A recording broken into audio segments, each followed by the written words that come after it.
नमस्कार, व्योम के साथ आप देख रहे हैं फाइनल पोस्ट। एक स्वस्थ लोकतंत्र के लिए मजबूत विपक्ष का होना बेहद जरूरी है, लेकिन जहां तक हम देख रहे हैं विपक्ष धीरे धीरे कमजोर होता दिखाई। तो हमारे विपक्ष के रिवाइवल के लिए क्या करना चाहिए, मतलब कांग्रेस को अपने रिवाइवल के लिए क्या करना चाहिए, इसी पे चर्चा करेंगे एडिटर इन चीफ से। स्वागत करते हैं सर आपका। धन्यवाद व्योम। जैसा कि आप देख रहे हैं लगातार जो असेंबली कॉन्स्टिट्यूशन का रिजल्ट आ रहा है, जैसे झारखंड में हम देखें तो बीजेपी के मुताबिक कांग्रेस का जो वोट परसेंटेज काफ़ी कम है, 15% है। महाराष्ट्र में वही हाल है। और जो चुनाव से पहले देखें, मतलब जो लोकसभा चुनाव हुआ उससे पहले देखें तो ठीक ठाक था, लेकिन बाद में जो वोट परसेंटेज है बेहद गड़बड़ा रहा है। तो कांग्रेस कहीं ना कहीं कमजोर होता दिखाई दे रहा है। तो उसको अपने रिवाइवल के लिए क्या करना चाहिए? देखिए व्योम, आपने बहुत अच्छी बात कही कि स्वस्थ लोकतंत्र के लिए मजबूत विपक्ष का होना बहुत आवश्यक है जी। विपक्ष मजबूत नहीं रहेगा तो जनता की आवाज़ सत्ता के गलियारों में दब जाएगी। बिल्कुल जी। इसलिए विपक्ष का मजबूत होना बहुत आवश्यक है जी।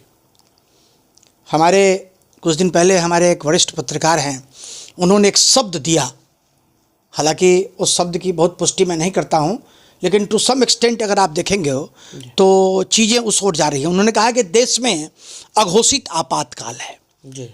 कांग्रेस ने अपने समय में एक बार इमरजेंसी इम्प्लीमेंट किया था, जिस समय जनता कांग्रेस सरकार के अगेंस्ट में सड़क पर उतर आई थी जी। है ना। कांग्रेस का पतन हो गया है ना, फिर बाद में कांग्रेस का रिवाइवल हुआ। लेकिन अभी स्थिति क्या है कि धीरे धीरे इस तरीके से चीज़ों को कंप्लीट अपने कंट्रोल में रखा जा रहा है जी। जिसको नाम लोग दबी जुबान से अघोषित आपातकाल बता रहे हैं। अब देखिए क्या है कि इस आपातकाल की जो स्थिति है, इससे निकलने के लिए आदमी को क्या करना होगा जी। जनता को क्या करना होगा और जो विपक्ष के लोग हैं उनको क्या करना होगा। देखिए कांग्रेस बहुत पुरानी पार्टी है जी। और आज की तारीख में भी आपको बता दें कि एक सर्टेन वोट परसेंटेज जो है वो वोट परसेंटेज कांग्रेस का है जी। जो दूसरा ये है कि हम देख रहे हैं कि 90 के दशक के बाद जी। 90 के दशक के बाद या यूं कहें कि 2014 के पहले जो कांग्रेस की स्थिति थी, उसके बाद से कांग्रेस में लगातार डिटोरिएशन हो रहा है। राहुल गांधी ने इतनी लंबी यात्रा की, पदयात्रा की, लेकिन उसका कुछ बहुत लाभ नहीं ले पाए। हाँ, ये जरूर हुआ कि 49 से आप 99 पे आ गए, लेकिन आप उन स्थितियों को भी देखेंगे तो जिन जगहों पे को साथ में साध के आप सत्ता के गलियारे तक पहुंच सकते हैं या सत्ता के शीर्ष तक पहुंच सकते हैं, वहां आपकी स्थिति धीरे धीरे डिटोरिएट कर रही है जी। अब एक क्षेत्रीय पार्टी उत्तर प्रदेश में समाजवादी पार्टी, आपको उसके सामने घुटने टेकने पड़ते हैं। बिल्कुल। छोटी सी क्षेत्रीय पार्टी आरजेडी, आपको बिहार में उसके सामने घुटने टेकने पड़ते हैं। आपको झारखंड में हेमंत सोरेन के सामने घुटने टेकने पड़ते हैं जी। आप हमेशा बड़े भाई की भूमिका में रहे हैं तो आपको अपनी भूमिका बदलनी पड़ेगी।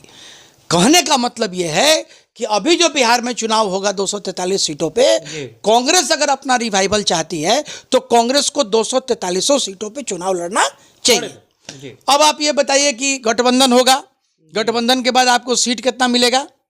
50 गो, 60 गो जी जी जी। जिस पार्टी ने लगातार सत्ता पे अपना कंट्रोल रखा है उसकी हालत यह है कि क्षेत्रीय दलों के सामने उसको गिड़गिड़ाना पड़ता है। बिल्कुल।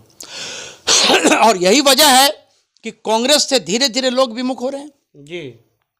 एक बात आपको और बता दें, भारतीय जनता पार्टी की एक पॉलिसी बहुत अच्छी है, वो क्षेत्रीय दलों का दुश्मन है जी। जिन जिन क्षेत्रीय दलों ने अपना गठबंधन भारतीय जनता पार्टी के साथ किया, धीरे धीरे उनका सफाया हो गया। और अभी बारी शिवसेना की है। आप देख लीजिए, महाराष्ट्र में प्री पोल अलायंस था, शिंदे का कमिटमेंट था कि शिंदे को हम लोग मुख्यमंत्री बनाएंगे। देख लिया, बीजेपी को बढ़िया वोट आ गया, जबकि बीजेपी को भी जो वोट आया और सीट आया उसमें भी शिवसेना शिंदे गुट का बहुत बड़ा रोल है ना। अब बीजेपी ने आंख दिखाई, शिंदे बीमार पड़ गए, भागे फिर रहे हैं है ना। लगता है उनको कि भाई सरकार में रहेंगे तो भी, सरकार में नहीं रहेंगे तो भी सरकार को तो कोई खतरा नहीं है। तो कांग्रेस का जो रिवाइवल है, कांग्रेस को अपने रिवाइवल के लिए पूरी की पूरी तैयारी के साथ जितने भी सीट हैं सभी सीटों पे लड़ना चाहिए। और अगर कहीं किसी के साथ गठबंधन करना भी है तो वैसी स्थिति में हमेशा अपने आप को बड़े भाई की भूमिका में रखना चाहिए। कारण उसका ये है कि कांग्रेस एक पुरानी पार्टी है और आज की तारीख में भी कांग्रेस का, जैसे आपको एक चीज़ बता दें, आप देखिए असेंबली इलेक्शन झारखंड में कांग्रेस को 15-15.5% के करीब वोट अभी रिसेंट आपको बता रहे हैं जी, नवंबर 24 का डाटा है ये नवंबर 24 का डाटा है। महाराष्ट्र में आप देख लीजिए तो महाराष्ट्र में कांग्रेस को वोट जो है वो करीब 9.01% है। कांग्रेस का वोट यहाँ महाराष्ट्र में घट जाता है जी। वहीं आप जम्मू कश्मीर में चले जाइए तो जम्मू कश्मीर में 11.97%, हालांकि वहाँ पे इन लोगों का गठबंधन था एनसीपी के साथ। हरियाणा की स्थिति आप देख लीजिए कि हरियाणा में बीजेपी को जहाँ 39.94% वोट मिले हैं वहीं कांग्रेस को 39.09% वोट मिले हैं, है ना। थोड़ा सर्वाइवल की जरूरत है। वही मैं डाटा आपको बता रहा था कि लोकसभा के चुनाव के पहले जहां जहां वोटिंग हुई वहां कांग्रेस का परसेंटेज बहुत अच्छा था, ठीक है जी, बिल्कुल। लोकसभा के चुनाव में हालांकि रिवाइवल हुआ कांग्रेस का, हाँ, लेकिन उसके बाद की जो स्थिति देखिए, भारतीय जनता पार्टी इतनी आक्रामक हो गई और कांग्रेस उस आक्रामकता को झेल नहीं पाई। नतीजा यह है कि कांग्रेस धीरे धीरे डिटोरिएट कहीं ना कहीं ऐसा नहीं था कि वो रिवाइवल जो है वो लोग अपना मतलब बहुत बड़ा सफलता मान के आराम करने लगे? नहीं, ये क्षेत्रीय दलों के सामने घुटने टेकने की वजह से ऐसा हुआ। अच्छा। हम ये कहते हैं कि अगर कांग्रेस 243 सीट पे बिहार में लड़ेगी, है ना, ठीक है, बहुत सीटें नहीं आएगी कांग्रेस को, कुछ तो आएगी, बिल्कुल। तो कांग्रेस को अपना रिवाइवल अगर चाहिए तो कांग्रेस को अब जितने भी जगह पे चुनाव होता है सारे सीटों पे कांग्रेस को चुनाव लड़ना चाहिए।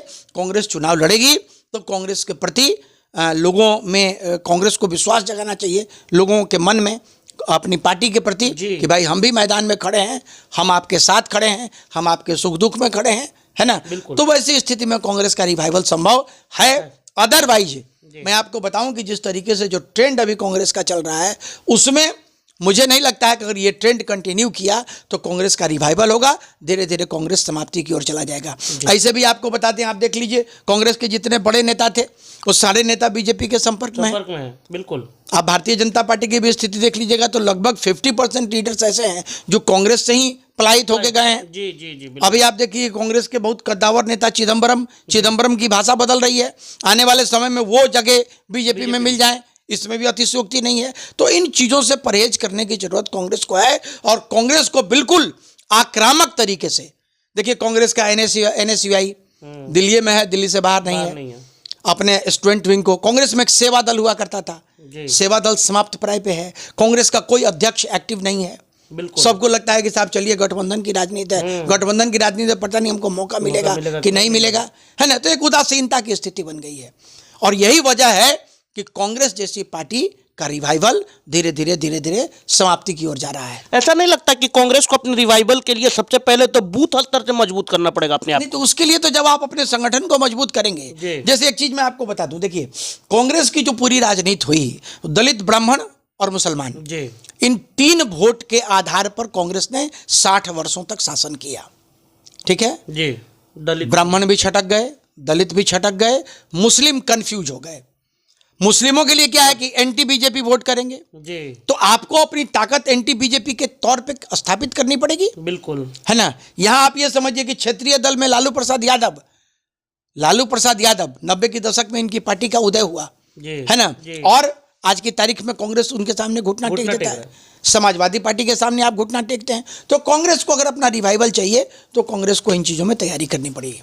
तो तैयारी करनी पड़ेगी कांग्रेस को इन चीजों में, जैसा कि इन्होंने बताया कि रिवाइवल के लिए कांग्रेस को सबसे पहले जो आगामी बिहार में चुनाव है तो 243 से 243 सीटों पे, कहीं आपको ऐसा नहीं लगता है कि गठबंधन करने के चलते इनका जो कोर वोटर था वो इनसे रूठ रहा है? एग्जैक्टली, बहुत सही बात आपने बताई।